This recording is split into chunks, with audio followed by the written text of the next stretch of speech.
morning class. How are you all? I hope all of you are absolutely fine. Students, take out your science book and open page number 27. Students, chapter second जो है वो continue था and हमें page number 27 पे read करना है and मैं आपको उसका एक्सप्लेनेशन दूंगी. So firstly all of the students come on the page number 27 and hadal है डाइजेशन इन grass eating animals. Grass eating animals में डाइजेशन किस तरह से होता है इस प्रोसेस को आज हम रीड करेंगे एंड अंडरस्टैंड करेंगे. Students, have you ever observe the animals like cow और buffaloes constantly keeping chewing when even there is no grass in their mouth?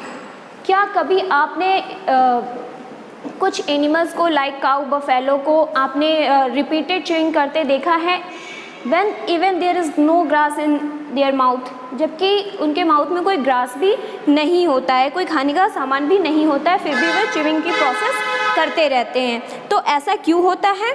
That is why the reason is because these animals must chew their food twice in order to digest it. ऐसा इसलिए होता है क्योंकि इन animals में digestion की process 2 बार होती है. इट मीन्स कि वो अपने फूड को डाइजेस्ट करने के लिए रिपीटेड च्यूइंग करते हैं. डाइजेशन का प्रोसेस जो है वो रिपीट होता है 2 टाइम्स में. ठीक है, नेक्स्ट पैराग्राफ रीड करिए. The grass these animals eat is rich in cellulose. Cellulose is a type of carbohydrate which can not be digested by the human. The plant eating animals digest their food in 2 steps. जो ये animals grass eating करते हैं, जिन grasses को ईट करते हैं, तो grasses में cellulose का कंटेंट काफ़ी ज़्यादा होता है और ये ह्यूमन जो है वो सेलुलोज को डाइजेस्ट नहीं कर सकते. किसे डाइजेस्ट नहीं कर सकते? सेल्यूलोज. ग्रीन ग्रासेस में जो है वो सेलुलोज जो है काफ़ी होता है. सेलुलोज एक टाइप का कार्बोहाइड्रेट है. इस कार्बोहाइड्रेट को केवल ruminant means grass eating animal ही ईजिली डाइजेस्ट कर सकते हैं. ह्यूमन ईजिली डाइजेस्ट इसे नहीं कर सकता है. सो इन ग्रासेस में जो भी सेलुलोज होता है उसके डाइजेशन के लिए ये रिपीटेड च्यूइंग करते हैं. ठीक है. Their stomach is divided into 4 chambers, the rumen, reticulum, omasum and abomasum. जो ruminants होते हैं या इस तरह के ग्रास ईटिंग एनिमल्स होते हैं उनमें जो स्टमक है वो 4 चैम्बर में डिवाइडेड होता है. कौन कौन से चैम्बर है मेरे साथ रिपीट करिए. रूमेन, रेटिकुलम, ओमेसम, एबोमेसम, ये 4 चैम्बर्स हैं. ठीक है. First of all, half chewed food is swallowed and it then goes from mouth to rumen, then first chamber of the stomach. Firstly, जब एनिमल ग्रास को ईट करते हैं, chewing करते हैं, तो फर्स्ट टाइम पे जो ग्रास है स्वैलोड होकर कहाँ जाता है? फर्स्टली वो रूमेन में जाता है. माउथ से कहाँ जाता है? माउथ में जब वो च्यूइंग करते हैं तो च्यूइंग करने के बाद स्वैलो करते हैं तो फर्स्टली जो है वो च्यूड फूड जो है वो रूमेन में जाता है. देन रूमेन से फिर रेटिकुलम में जाता है. ठीक है. ठीक है. माउथ में फूड इनटेक हुआ, च्यूइंग की प्रोसेस हुई, स्वेलोइंग हुई, देन फिर क्या हुआ? फूड जो है वो रूमेन में गया एंड रूमेन से कहाँ गया? रेटिकुलम में. देन फिर क्या होगा? रेटिकुलम से फिर क्या होगा? रिवर्स होकर के कहाँ चला जाएगा? माउथ में. ठीक है. फिर से ये माउथ में आ गया. इसमें क्या था कि पहले माउथ से फूड स्वेलोइंग होके कहाँ गया था? रूमेन में. रूमेन से रेटिकुलम में. अब ये फूड रूमेन से जो है फिर से रिवर्स होकर के कहाँ चला गया?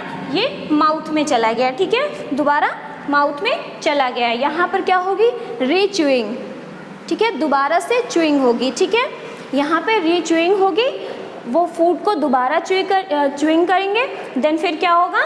ये च्यूड फूड क्या होगा? फिर इसी पाथ को फॉलो करेगा. कहाँ जाएगा? रूमेन में, देन रेटिकुलम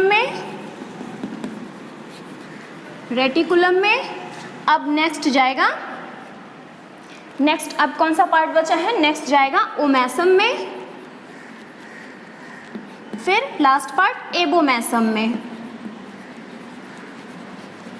एबोमेसम में. तो आपको समझ में आ गया कि जो ग्रास ईटिंग एनिमल्स होते हैं वो ऐसा क्यों करते हैं? क्योंकि ग्रास में सेलुलोज का कंटेंट बहुत ज़्यादा होता है जो कि एक कार्बोहाइड्रेट का ही टाइप है. ये ह्यूमन के लिए डाइजेस्ट करना काफ़ी मुश्किल होता है. ग्रास ईटिंग एनिमल्स से इजीली डाइजेस्ट कर सकते हैं. तो उनमें जो रूमिनेंट्स होते हैं उनमें स्टमक में ये 4 चैम्बर होते हैं, rumen, reticulum, omasum and abomasum. Firstly जब वो ग्रास को च्यूइंग करते हैं, स्वेलो करते हैं, तो स्वेलोड फूड जो है वो माउथ से डायरेक्टली र्यूमेन में जाता है एंड र्यूमेन से फिर रेटिकुलम में जाता है एंड रेटिकुलम से वापस फिर कहाँ चला जाता है, माउथ में। ठीक है, देखिए रेटिकुलम से वापस माउथ में चला जा रहा है, वहाँ पे च्यूइंग अगेन होती है। तो जो वो दोबारा च्यूइंग करते हैं, इस प्रोसेस को ही हम लोग र्यूमिनेशन कहते हैं। ध्यान दीजिएगा, इस प्रोसेस को हम लोग र्यूमिनेशन कहते हैं। जब फूड जो है रेटिकुलम से रिवर्स होकर के दोबारा माउथ में जाता है अगेन च्यूइंग के लिए, इस प्रोसेस को हम लोग क्या कहते हैं, इस प्रोसेस को हम लोग र्यूमिनेशन कहते हैं। और इस तरह के एनिमल्स को क्या बोलते हैं हम लोग, र्यूमिनेंट्स बोलते हैं। क्या बोलते हैं, र्यूमिनेंट्स बोलते हैं। ठीक है, तो जब दोबारा च्यूइंग के लिए माउथ में जाता है, तो दोबारा च्यूइंग के बाद जब स्वेलोइंग होती है तो फिर से फूड कहाँ जाता है, र्यूमेन में, देन रेटिकुलम में, देन अब जाएगा 3rd चैम्बर में, ओमेसम में, देन 4th चैम्बर एबोमेसम में। ठीक है, तो इस तरह से डाइजेशन कंप्लीट होता है। ठीक है, abomasum is the true stomach, here all enzymes act upon the food and the digestion is further carried on and completed in the intestine. ठीक है, स्टमक में इतना डाइजेशन हो गया, अब एबोमेसम के बाद ही फूड जो है कहाँ फॉरवर्ड कर दिया जाता है फर्दर डाइजेशन के लिए, अब इंटेस्टाइन में फॉरवर्ड कर दिया जाता है। ठीक है, after digestion and absorption nutrient from food are taken to the cells in the part of the body, the cells oxidize the food to release energy, the undigested food is thrown out. तो ये तो वही process हो गई जैसे human में same थी। अब स्टमक के बाद फूड कहाँ गया, इंटेस्टाइन में गया, जहाँ पे डाइजेशन क्या है, कंप्लीट हो गया और एब्जॉर्प्शन हो गया न्यूट्रिएंट का, कहाँ, ब्लड में, किसके थ्रू, इंटेस्टाइन में प्रेजेंट विलाई के थ्रू, एंड अनडाइजेस्टेड फूड जो है वो कहाँ चला गया, excrete out of the body, body से एक्सक्रीट आउट कर दिया जाता है बाहर। ठीक है, अब देख लेते हैं nutrition in amoeba. Nutrition in amoeba देखते हैं।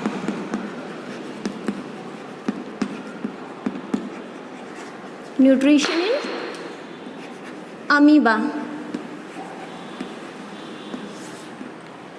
ठीक है, अमीबा में न्यूट्रिशन देख लेते हैं। आपको पता है कि अमीबा क्या होता है, अमीबा एक यूनिसेलुलर ऑर्गेनिज्म है और इसकी बॉडी का कोई शेप एंड साइज नहीं होता है, इरेगुलर शेप एंड साइज होता है। ये कंडीशन के अकॉर्डिंग अपनी बॉडी का शेप चेंज कर लेता है, कोई भी इसकी बॉडी का फिक्स शेप नहीं होता है। इसमें एक न्यूक्लियस होता है, और लाइफ के लिए जितनी भी प्रोसेसेस इम्पॉर्टेंट हैं, जितनी भी लाइफ प्रोसेसेस होती हैं, इस एक सेल में ही सारी कंप्लीट होती हैं। तो अब बता देते हैं कि अमीबा कैसे अपना फूड लेता है। आपको पता है amoeba is a microscopic unicellular organism. Amoeba engulfs tiny particle of the food with the help of its false feet pseudopodia. ठीक है, आपको पता है इसकी जो ये फॉल्स फीट हैं, इसको बोलते हैं फॉल्स फीट। इस फॉल्स फीट को हम लोग स्यूडोपोडिया भी बोल सकते हैं। क्या बोलते हैं, स्यूडोपोडिया। तो जैसे ही ये कोई फूड देखता है, जैसे ही फूड किसी कांटेक्ट में आया, तो ये स्यूडोपोडिया जो है एक कैनाल टाइप से बना लेती है इस तरह से, और फूड को यहाँ इस तरह से कैप्चर कर लेती है, और फाइनली क्या होता है, उस फूड को पूरी तरह से, ये फूड पार्टिकल पूरी तरह से इसके अंदर आ जाता है। तो फर्स्टली जब फूड का सेंसेशन हुआ तो इसने अपनी स्यूडोपोडिया को इनलार्ज किया, बड़ा किया, ठीक, देन कवर करने की कोशिश की और फाइनली फुल्ली कवर्ड कर लिया और फूड को इंगल्फ कर लिया। ठीक है, एंड इस तरह की जो कैविटी बनती है इसको हम लोग क्या बोलते हैं, फूड वैक्यूल बोलते हैं। क्या बोलते हैं, फूड वैक्यूल।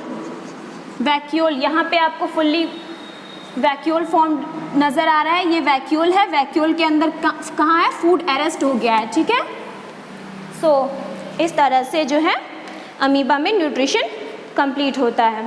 स्टूडेंट, आपका चैप्टर भी यहाँ पे कंप्लीट हो जाता है। आई होप चैप्टर आपको अच्छे से समझ में आया होगा। अगर कोई क्वेरी रह जाती है, किसी तरह का कोई डाउट रह जाता है, तो आप क्वेश्चन कीजिए, आपके क्वेश्चंस को सेटिस्फाई किया जाएगा। मिलते हैं नेक्स्ट क्लास में।